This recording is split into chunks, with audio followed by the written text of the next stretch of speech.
In this example, I would like for us to consider the following problem. Find the volume bounded between the cone z equals the square root of x squared plus y squared, and z is equal to 6. Now, as soon as I see an x squared plus y squared, I have it in my mind that perhaps we should consider converting this thing into polar coordinates.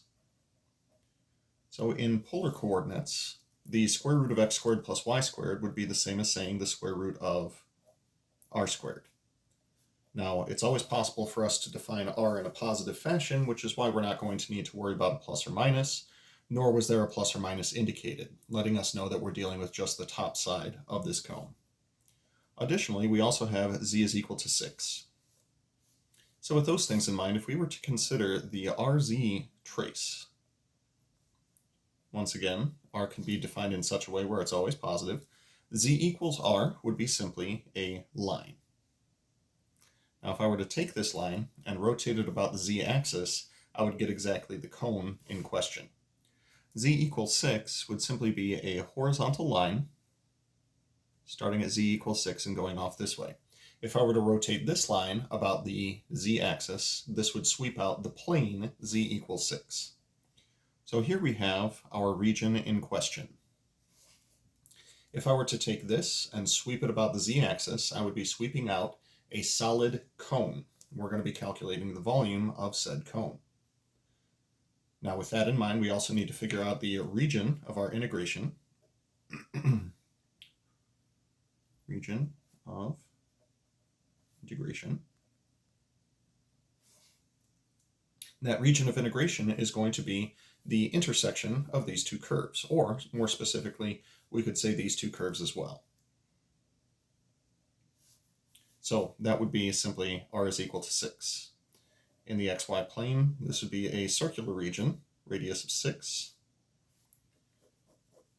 And so when viewed from above, the intersection of this plane and this line would look like a nice big solid circle. So imagine I could take this, pull it outside of the page, turn it, and put it right on top. That is what we would see when viewing this thing from above. Now, as far as volume is concerned, we'll need the double integral over our region, which we'll refer to as D for domain. And then for this, we'll need a top function minus a bottom function motif. So top function is z is equal to 6. Bottom function is the square root of x squared plus y squared, dA. I'm going to be converting all three of these things into polar coordinates.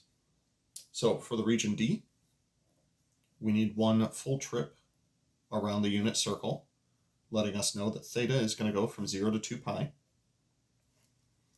And in addition to that one full trip around the unit circle, our value of r is going to go from the pole out to the edge. So that'll be r goes from 0 to 6, theta goes from 0 to 2 pi. So 0 to 2 pi for theta, 0 to 6 for r. The integrand would become 6 minus r, and dA becomes r dr d theta.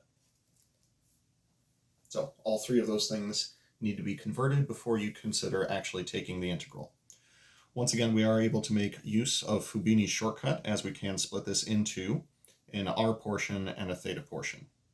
Now the theta portion, there are no thetas other than d theta, so that'll be the integral of 1 d theta, which happens fairly frequently on these kinds of problems. We'll take the r from the differential, the Jacobian, and distribute it through the parentheses to get 6r minus r squared dr. For the integral of 1 d theta, that'll be 2 pi. And for the other integral, we'll see a lot of power rule. Going from 0 to 6. Plugging in these limits of integration, we will get 2 pi times 3 times 6 squared minus 1/3 of 6 cubed. Minus, when we plug in our lower bound of 0, that is going to be a lot of 0. Simplifying as much as possible, 6 squared is 36 times 3 is 108. 6 cubed is 216, 1/3 of that is 72. We wind up with 2 pi times 36 for a final answer of 72 pi. Now, if you're interested in checking your answer and you happen to know what the volume of a cone is, the volume of a cone is defined as 1/3 pi r squared h. Now, this is where the radius in question would be the distance from the axis out to the edge here. So that would be 1/3 of pi times 6 squared times the height, which would be how far we're going vertically here, which is also 6. This would be 1/3 of 216, which is 72 times pi. So, verifies our answer and makes us feel good about the fact that we just did a lot of calculus to do what geometry can do in about 15 seconds. Hooray!